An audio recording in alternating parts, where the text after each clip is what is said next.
Dr. Lyra Moonwhisper walked through the halls of Nexus Prime with careful steps. Her pointed ears twitched as she heard the soft sounds of machinery working all around her. The space station was huge and filled with beings from across the galaxy. She had worked here for over 200 years studying the most dangerous creatures in known space. The Universal Predator Classification Database was her life's work. Every species they could hunt and kill was listed here with detailed information about their abilities. The ranking system had been perfect for thousands of years. It helped all civilizations know what they might face when exploring new worlds. Lyra reached her office and sat down at her desk. The walls were covered with pictures and data about predators from hundreds of worlds. At the top of the list were the Saurian apex hunters. These reptile beings stood 9 feet tall and could tear through metal with their claws.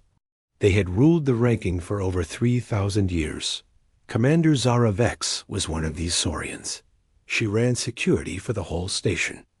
Her green scales shimmered under the lights as she entered Lyra's office without knocking. This was normal behavior for her species. They believed in showing strength at all times. "The new species data came in today," Zara said in her deep voice. Her yellow eyes looked at the screens on Lyra's desk. Something called humans from a planet named Earth. They sent a request to join our database. Lyra's long fingers moved across her computer keyboard. She had seen many species ask to be ranked over the years. Most were excited to see where they would place. Some hoped to be in the top 100. Very few ever made it past the middle rankings. "What do we know about them so far?" Lyra asked. She pulled up the basic information that had been sent ahead.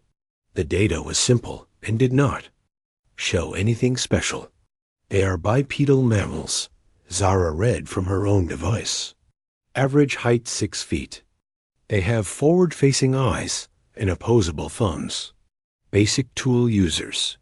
They claim to be space-capable, but their technology seems average." Dr. Kaya Thornfield flew into the room on her large feathered wings.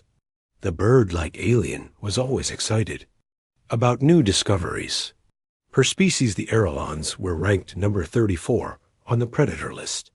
They were known for their speed and sharp talons. "I heard we have visitors coming," Kaya said as she landed gracefully. "How exciting.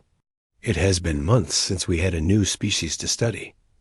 Where do you think they will rank?" Lyra looked at the basic scans again. The humans seemed unremarkable compared to other species they had studied. Their physical abilities were average. Their weapons were simple. Their social structure appeared peaceful. "Based on initial data, I would guess somewhere around rank 150, Lyra said. "They do not appear to have any special hunting adaptations. No claws or fangs. No natural armor or weapons. They might be omnivores, but lean toward plant eating." Zara made a sound that was like laughter among her people. Another weak species trying to prove they belong among real predators. At least they will learn where they truly stand in the galaxy. The ranking system was more than just numbers. It represented the natural order of all life in the galaxy. The strongest and most dangerous species earned respect and territory. The weaker ones learned to stay out of their way. This system had prevented countless wars and conflicts. Lyra had personally studied over 2,000 species. She could predict with great accuracy where any creature would rank just by looking at basic information. Her methods had never been wrong. The system was based on pure science and countless hours of research. "Their ship should arrive in 2 days," Kaya said while preening her bright blue feathers. "I wonder what they will think when they see our top-ranked species." Most new civilizations are quite impressed by the Saurian apex hunters. And terrified, Zara added with obvious pride. "As they should be. We did not reach the top of the rankings by being gentle. The Saurian species had earned their place through thousands of years of being perfect predators. They could track prey, across entire continents. Their bite force could crush bones. They could go weeks without food and still maintain full strength. Every aspect of their biology was designed for hunting and killing. The second-ranked species were the crystalline, fourth in swarm minds. These beings could link their consciousness together to form super-intelligent hunting groups. They moved like liquid crystal and could change their shape to fit through any opening. Their combined mental power could overwhelm the minds of most. Other species. Third place belonged to the insectoid Chithra hive killers. These creatures were the size of large dogs, but moved faster than most eyes could follow. They had acid for blood and could eat through any known material. A single Chithra could destroy an entire building in minutes. Lyra's own people, the forest. Elves were ranked at number 47. This placement had always bothered her slightly. Elves were skilled hunters and had excellent senses. They could move through forests without making any sound. Their bow skills were legendary across many worlds. Yet they were still considered only moderate-level predators. "I have prepared the standard testing procedures," Lyra said as she organized her files. Physical capability tests, reaction time measurements, tactical thinking assessments, and prey. Stalking simulations. We should have their ranking completed within a few days of their arrival. The testing area was located in the lower levels of the station. It contained environments from dozens of different worlds. Holographic prey animals could be programmed to behave exactly like real creatures. The tests had been refined over thousands of years to be completely fair and accurate. What if they refused to be tested? Kaya asked. This sometimes happened with species that were afraid of being ranked low. Then they cannot be included in any galactic protection treaties, Zara answered. No species can claim territory or resources without being properly classified. It is galactic law. Lyra stood up and walked to the large window that showed the stars outside.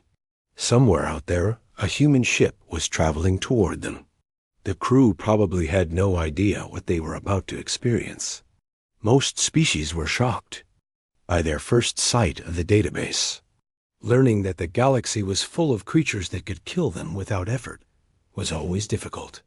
"I almost feel sorry for them," Lyra said quietly. "Humans sound like such a peaceful species. They'd probably think they are quite dangerous on their own world. Wait until they see what real predators look like." The three scientists spent the rest of the day preparing for the human arrival. Standard diplomatic protocols had to be followed.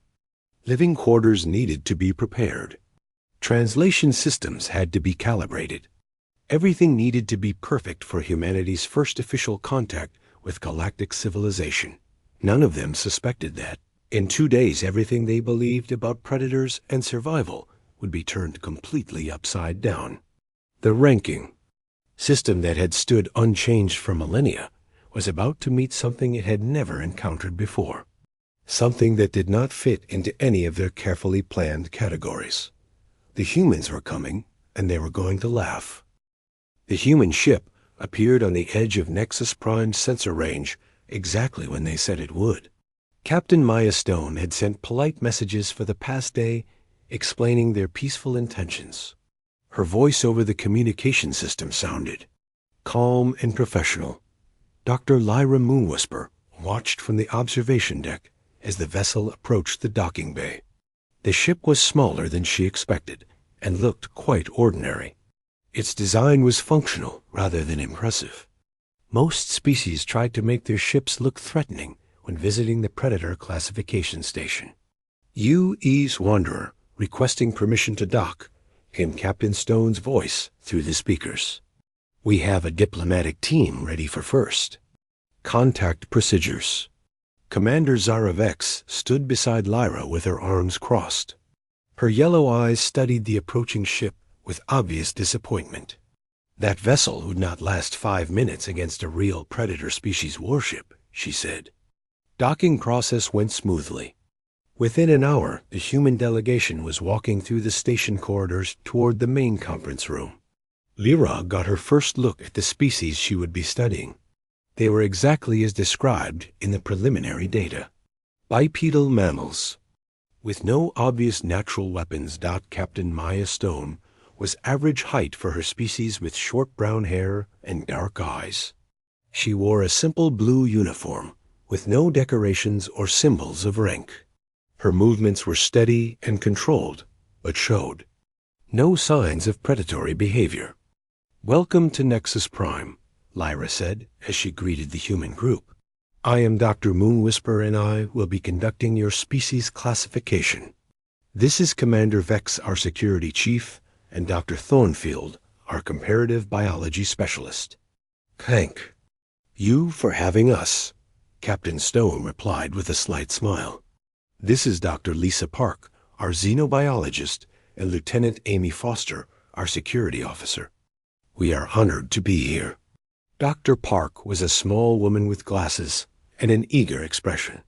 She kept looking around at everything with obvious curiosity. Lieutenant Foster was taller and moved with the disciplined steps of a trained soldier.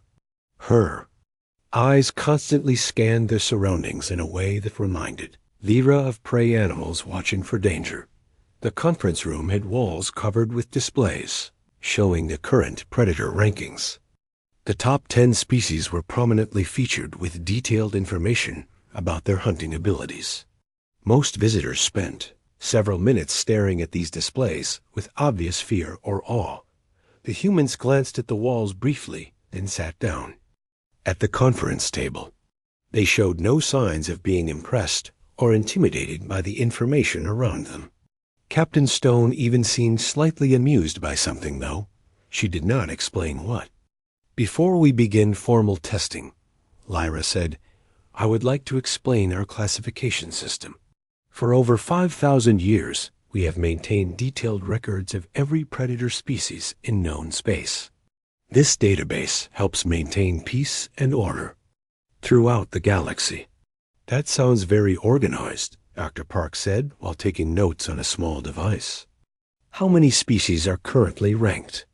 "Over 8,000, Dr. Thornfield answered proudly.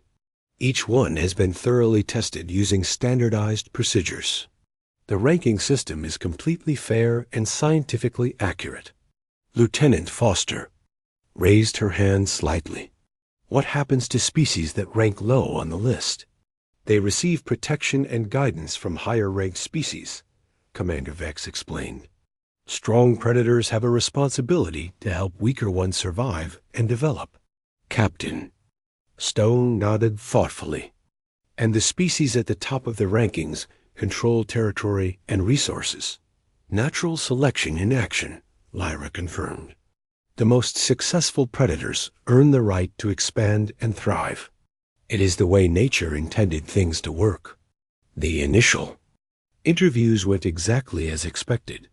The humans answered questions about their biology and social structure in a straightforward manner. They described their homeworld as having varied climates and ecosystems. Their technology was adequate, but not advanced compared to galactic standards. "Earth has experienced some challenges over its history," Dr. Park mentioned casually. "We have had several major extinction events, but life always recovered and adapted."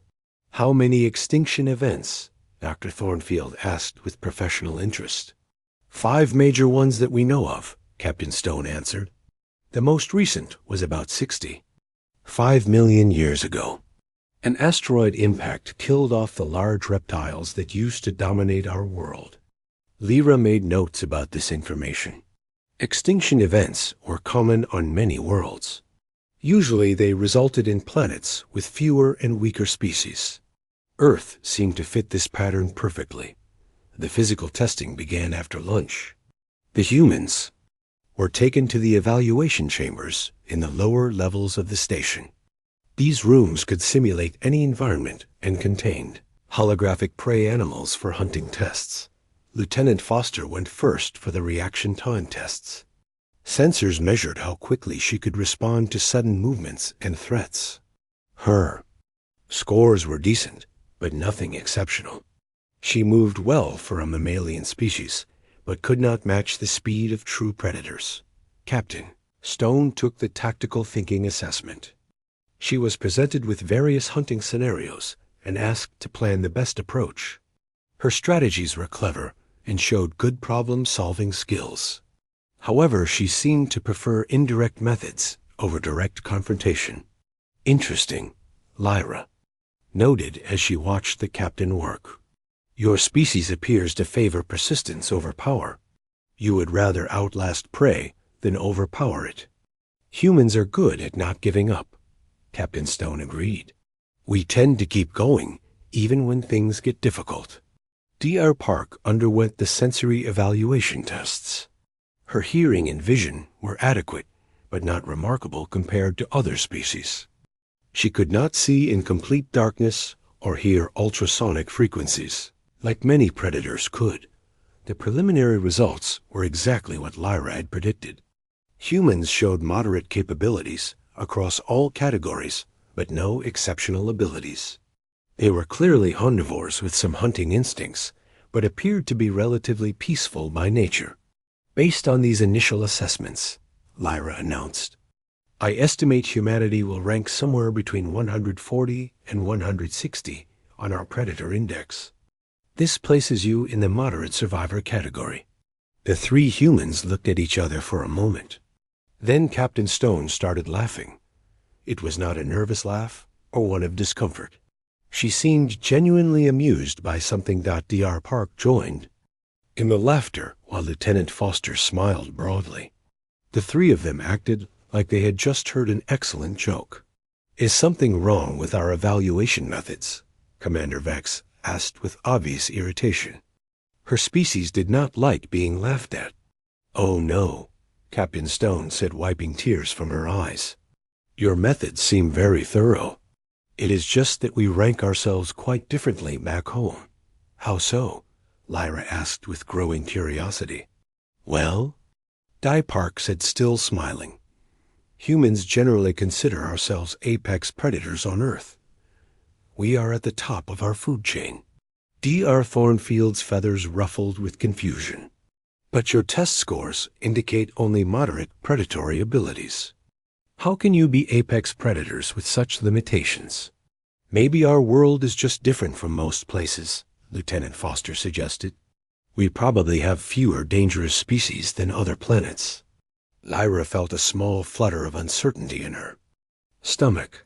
Something about the humans' reaction bothered her. Their casual attitude toward the rankings seemed odd.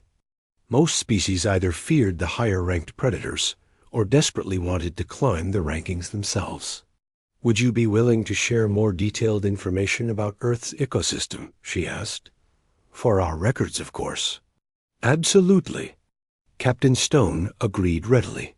We brought extensive databases about our homeworld. Dr. Park has been looking forward to sharing information with galactic scientists. The evaluation session ended with plans to continue detailed interviews the next day. As the humans were escorted to their quarters, Lyra remained in the testing chambers reviewing the data. Everything seemed normal, yet she could not shake the feeling that she was missing something important. Commander Vex returned after seeing the humans settled. What do you think of them? She asked.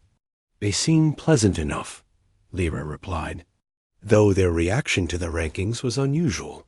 Most species take the classifications very seriously. Perhaps they simply do not understand the implications.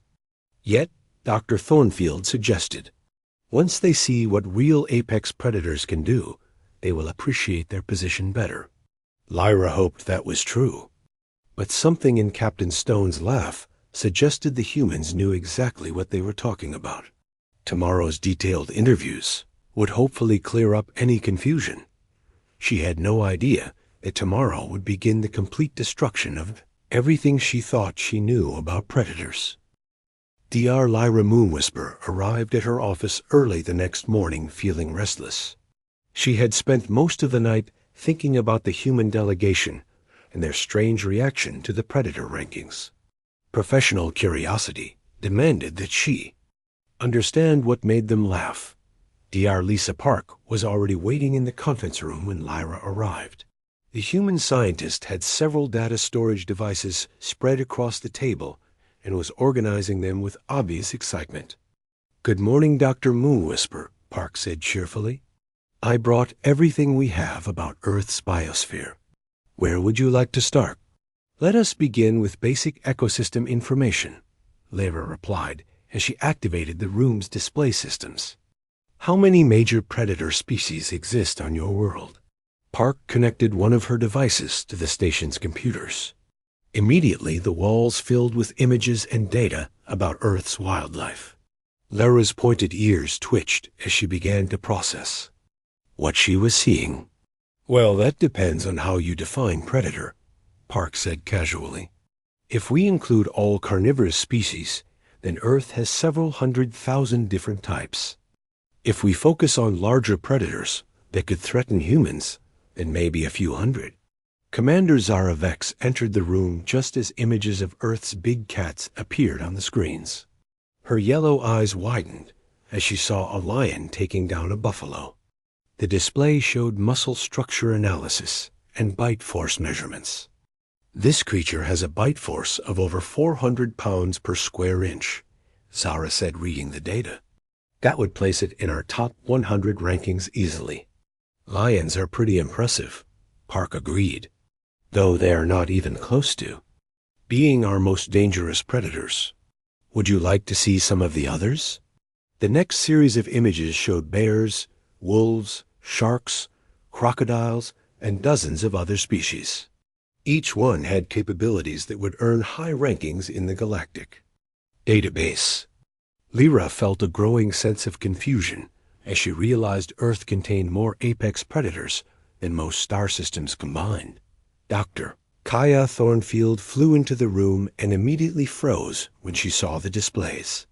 A great white shark was shown attacking a seal with terrifying efficiency. The data indicated the creature could grow over 20 feet long and had multiple rows of razor-sharp teeth. "This is impossible," Kaya whispered. "No single world could support this many apex predators. They would destroy each other, competing for territory and resources." "Actually, they do compete quite a bit," Park said matter-of-factly. "But Earth is large enough to support multiple ecosystems. Different predators dominate different environments."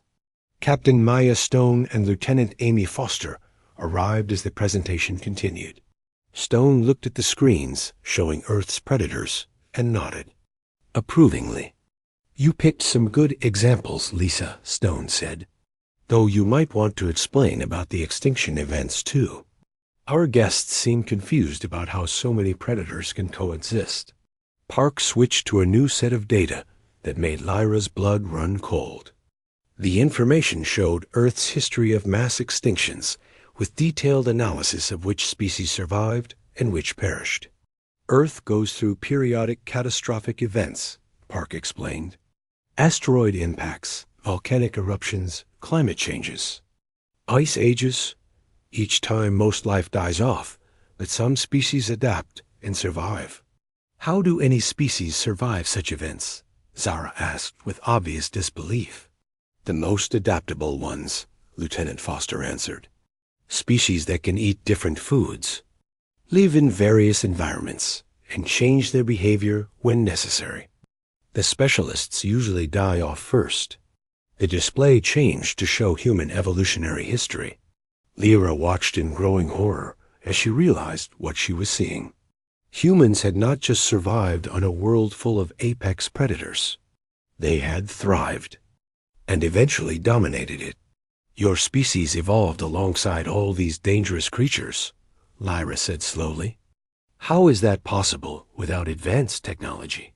"Persistence hunting mostly," Captain Stone replied. "Early humans were not fast or strong compared to other predators. But we could keep going longer than anything else. We would chase prey animals until they collapsed from exhaustion." Park added more data to the display, showing human endurance capabilities. The numbers were staggering. Humans could run for hours without stopping. They could survive for weeks without food and days without water.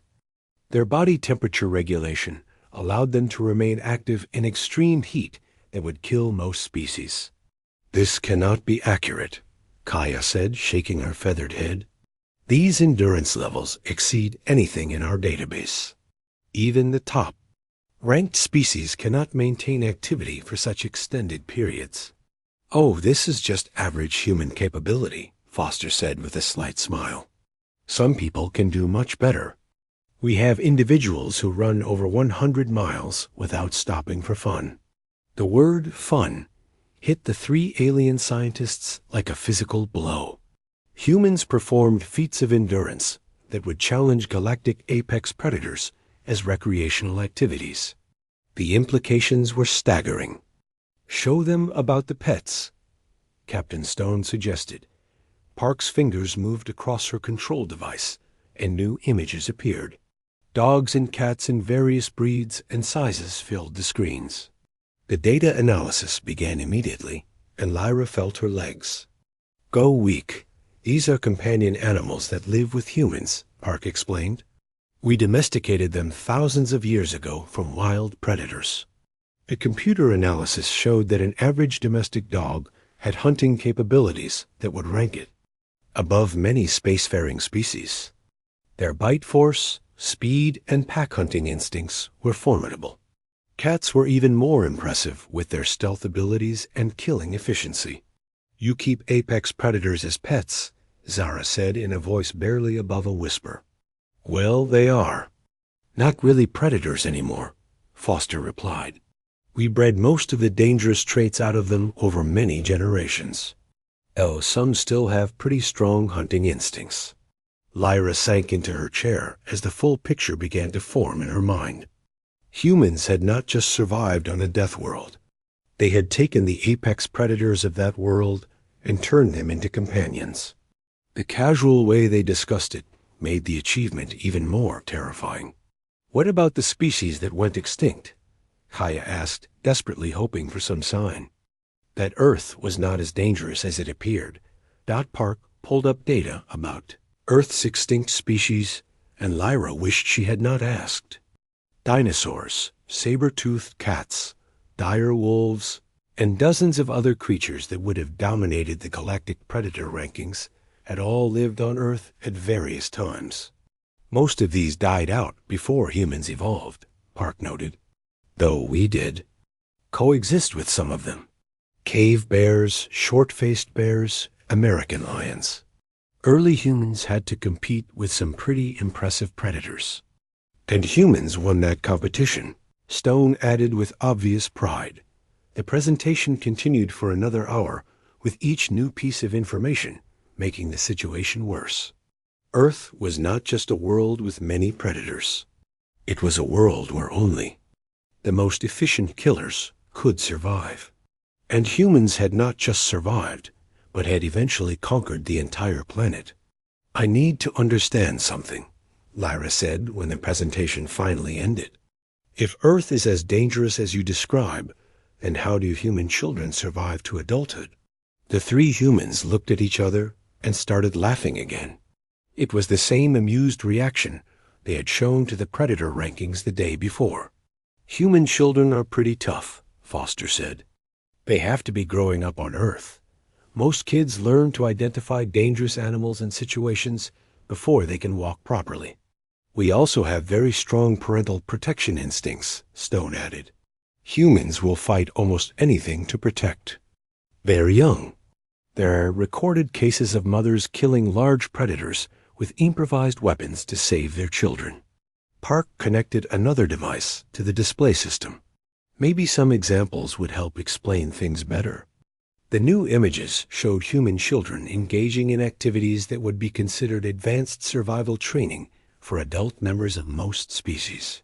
Swimming in water with sharks, hiking through forests full of bears and wolves, playing in environments that contained venomous snakes and spiders. "This is normal childhood behavior?" Lyra asked weakly. "Pretty much," Stone confirmed. "Though we do try to teach safety rules. Most human cultures have stories and songs to help children learn about dangers in their environment.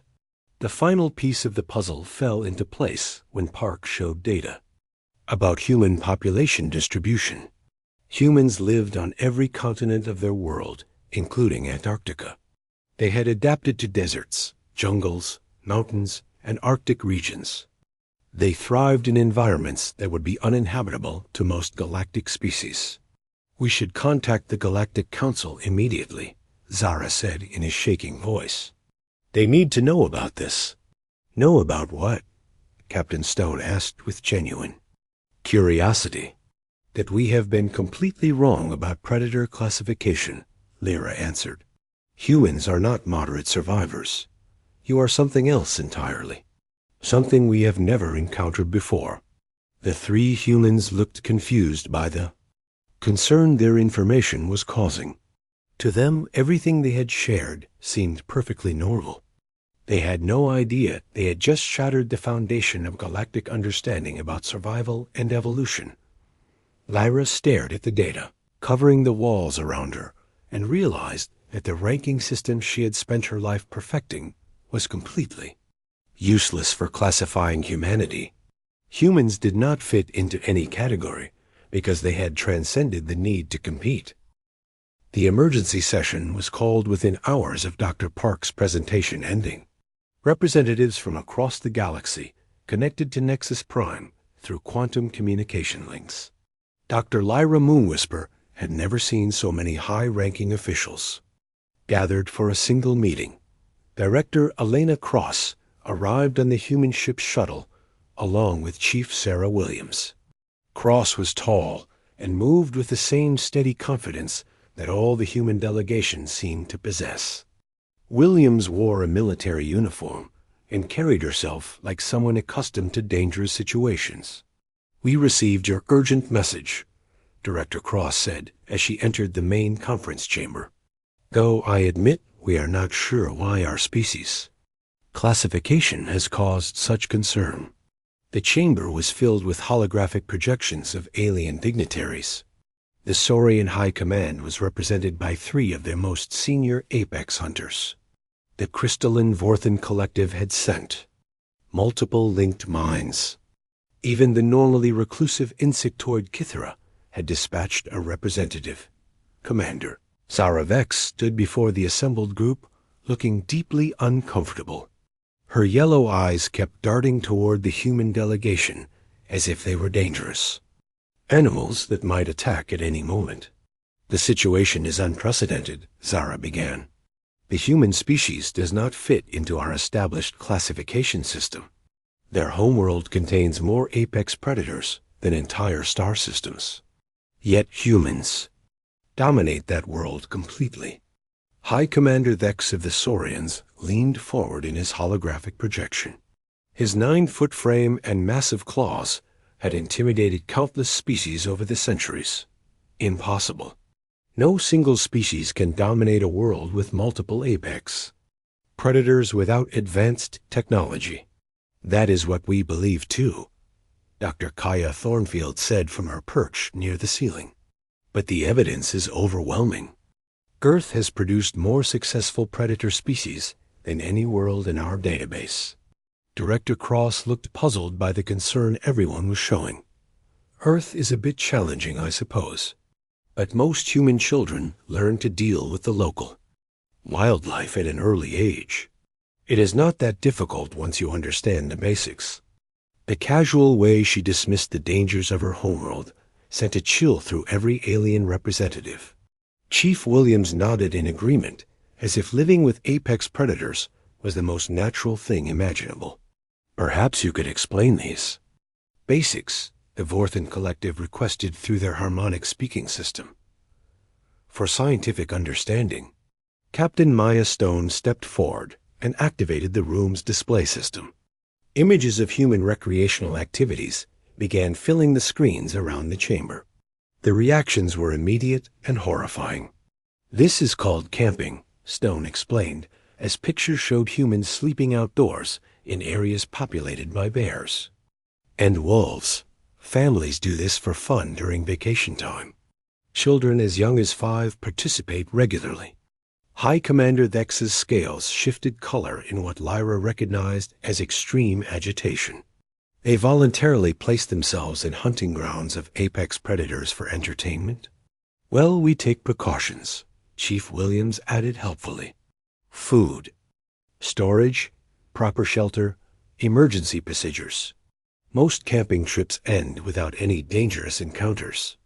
The word most hung in the air like a threat.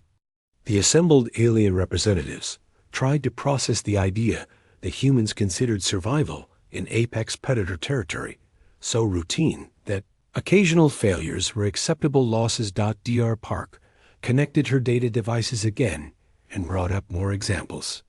Rock climbing, whitewater rafting, mountain hiking, and dozens of other activities that humans performed regularly in environments that would terrify most galactic species. This activity is called extreme sports, Park explained. Humans seek out dangerous situations to test their abilities and experience excitement. The Kithera representative made chittering sounds that indicated severe distress. Their species was ranked third in the galaxy for killing efficiency, yet they avoided unnecessary risks at all costs. The idea of deliberately seeking danger was incomprehensible to them. Show them the persistence hunting videos, Lieutenant Amy Foster suggested. The next series of images caused several alien representatives to disconnect from the conference entirely. Humans were shown chasing prey animals across vast distances. The hunts lasted for hours, with humans maintaining steady pursuit while their targets gradually exhausted themselves. Early humans could track wounded prey for days, Foster explained. We would follow blood trails across entire continents if necessary. Most animals cannot maintain fear and flight responses for that long. Lyra watched the faces of the remaining alien representatives and saw her own horror reflected in their expressions. Persistence hunting was considered one of the most terrifying predator behaviors in the galaxy. The psychological impact on prey was devastating even when they managed to escape. Your species practices psychological warfare against prey animals, High Commander Thex said in a voice barely controlled. This is beyond normal predator behavior. Not really warfare, Director Cross corrected. More like patient problem solving. Humans are good at not giving up when we want something. The understatement was so massive that several representatives began making distress calls to their respective governments. The humans appeared to consider relentless pursuit of objectives as a basic personality trait rather than an advanced hunting technique. Chief Williams brought up new data about human military history.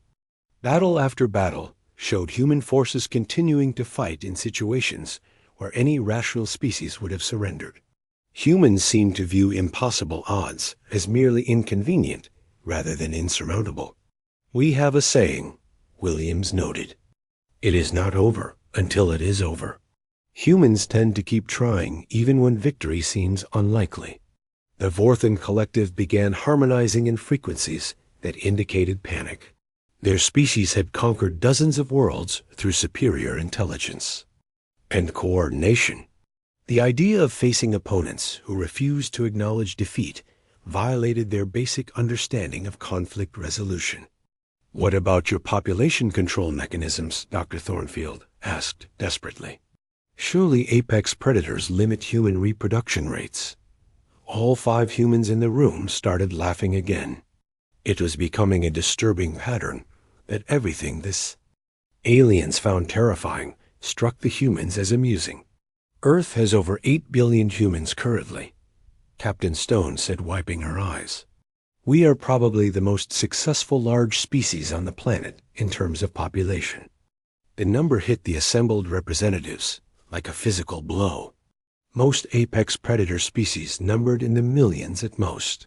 Having billions of individuals was unprecedented for anything above the level of herd animals. 8 billion apex predators on a single world, Zara whispered. How is that even possible? Well, we learned to cooperate pretty effectively, Director Cross replied. Humans work together in large groups when facing common challenges. It is one of our better survival traits. Lyra felt her understanding of predator behavior crumbling completely. Everything humans described violated the basic principles that governed all other species.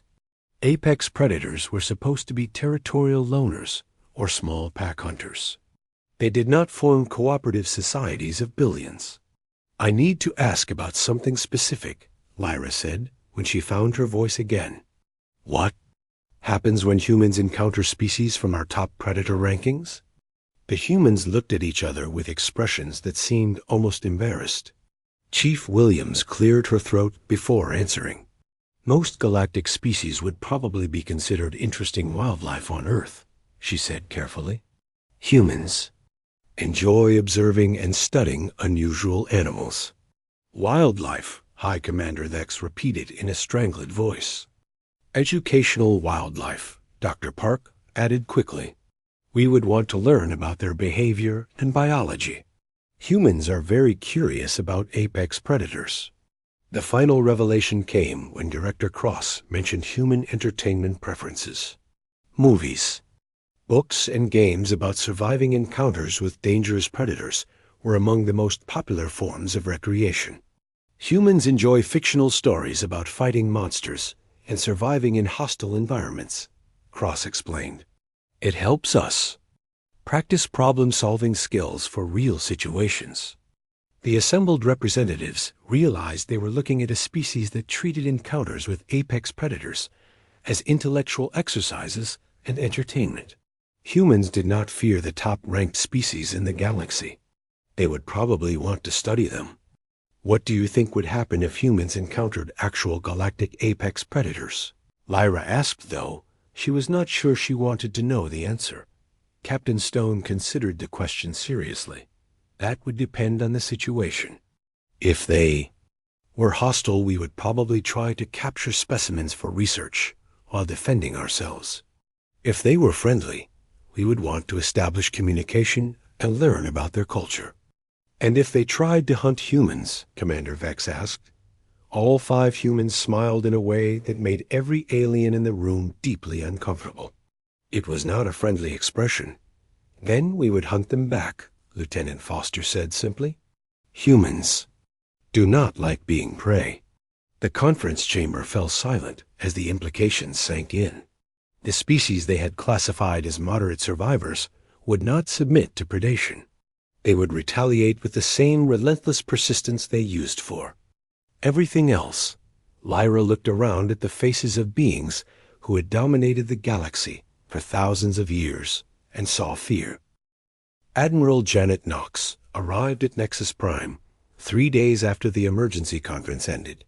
Her ship was accompanied by a small fleet of human vessels carrying scientists, diplomats, and cultural specialists.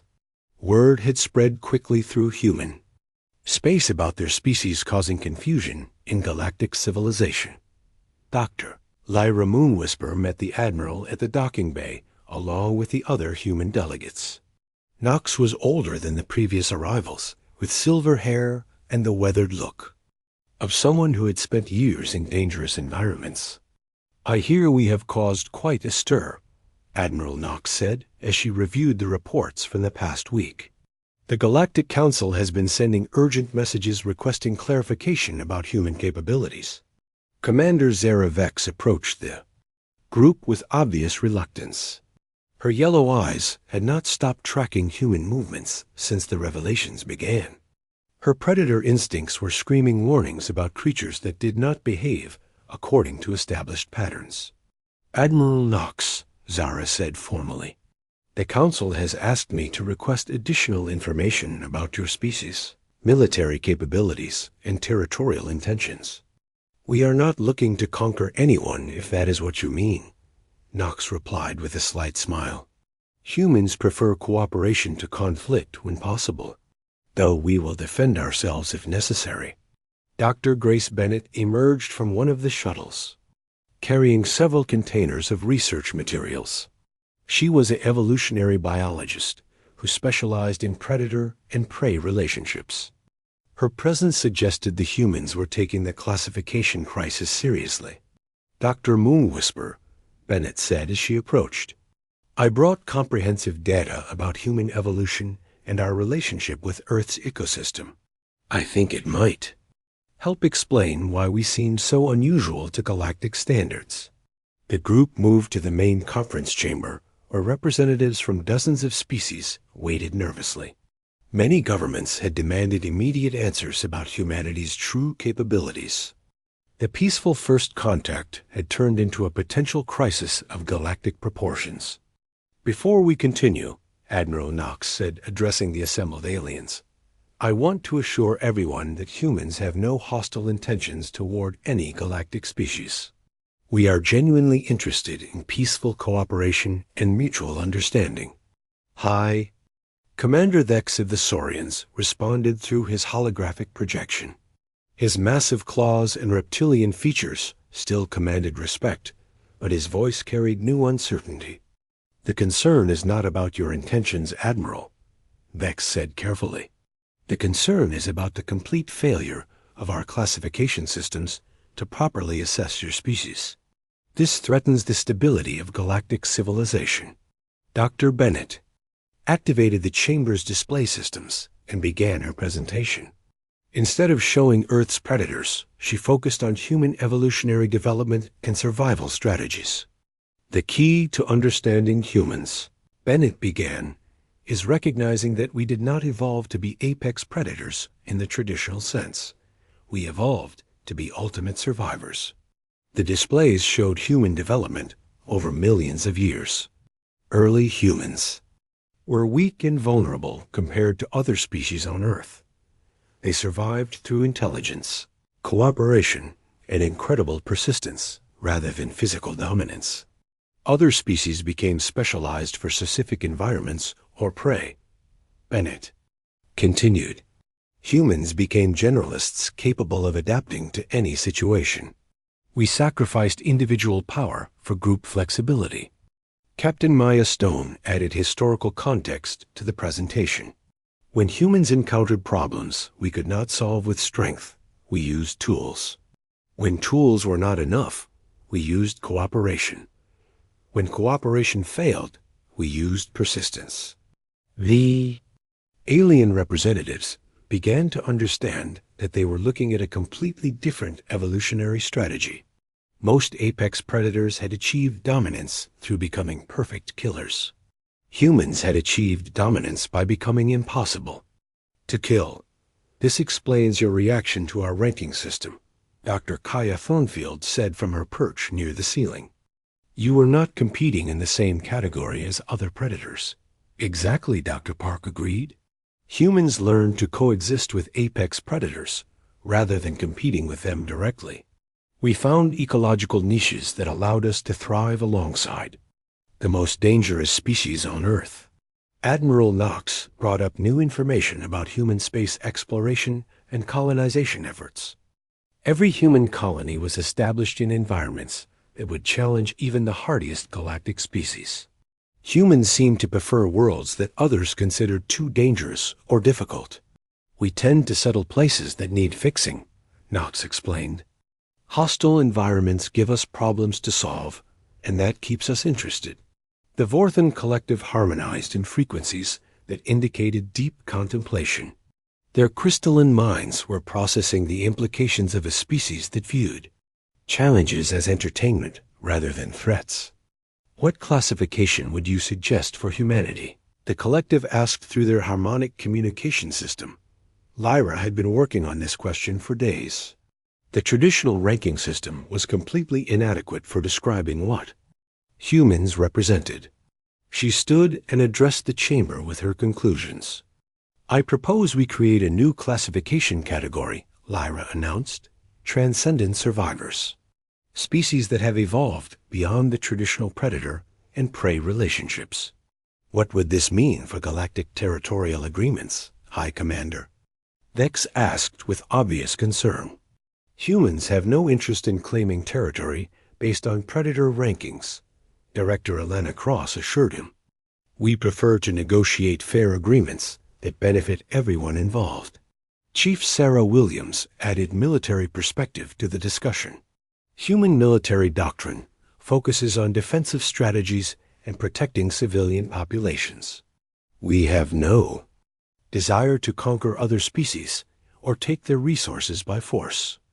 The revelation that humans had evolved past the need for territorial dominance based on predator status was almost as shocking as their survival capabilities. Most galactic species still operated according to ancient hierarchies based on hunting. Prowess. You mentioned earlier that humans would retaliate if hunted, Commander Vex said carefully. What would that retaliation involve? Lieutenant Amy Foster answered with the same matter-of-fact tone humans used for all dangerous topics. Standard human doctrine for dealing with hostile predators. Track them to their source, neutralize the threat, and establish defenses to prevent future attacks. You would hunt the hunters, Lyra said quietly. If necessary, Admiral Knox confirmed. But we would prefer to find peaceful solutions. Humans have learned that cooperation usually works better than conflict. Dr. Bennett brought up the final piece of information that completed the picture. Data about human disaster response and environmental adaptation showed capabilities that went far beyond normal survival instincts. When humans encounter catastrophic events, we do not just survive them, Bennett explained. We adapt our societies to prevent similar disasters in the future. Every challenge makes us more resilient. The assembled representatives realized they were looking at a species that learned from every threat and became stronger because of it. Humans did not just survive on their death world. They had turned survival itself into a form of evolution. What happens now? Dr. Thornfield asked. How do we integrate this new understanding into galactic civilization? Captain Stone looked around at the faces of beings who had dominated space for millennia and saw the beginning of real change. Maybe it is time to move beyond ranking species, based on their ability to hunt and kill each other. Admiral Knox nodded in agreement. Humans would be happy to share our survival techniques and technologies with any species interested in learning. We have found that cooperation makes everyone stronger. The offer was unprecedented in galactic history. The most successful survivors ever discovered wanted to teach their methods to potential competitors rather than hoarding their advantages. Why would you help other species become more like humans? High Commander Vex asked with genuine confusion. Because the galaxy is a big, dangerous place, Dr. Park answered simply. The more species that can survive and thrive, the better off everyone will be. Lyra felt something fundamental shift in her understanding of what civilization could become. The ranking system that had maintained order through fear and dominance was being replaced by something based on mutual aid and shared knowledge. I would like to formally propose that the Galactic Council establish new classification protocols, Lyra announced. Categories based on survival capability and cooperative potential rather than predatory dominance. The motion was seconded by representatives from dozens of species who had been living under the old system for thousands of years. The vote was unanimous. As the conference ended and plans were made for extensive cultural exchange programs, Lyra stood at the observation deck watching human ships prepare for departure. Captain Stone approached and stood beside her looking out at the stars. You know what the funniest part of all this is? Stone said with the same amused expression that had started everything. What? Lyra asked, though she was not sure she wanted to know. We honestly thought the rest of the galaxy would be much more dangerous than it turned out to be, Stone replied. Earth prepared us for challenges that apparently do not exist out here. Lyra started laughing for the first time since the humans had arrived. The sound was infectious, and soon both of them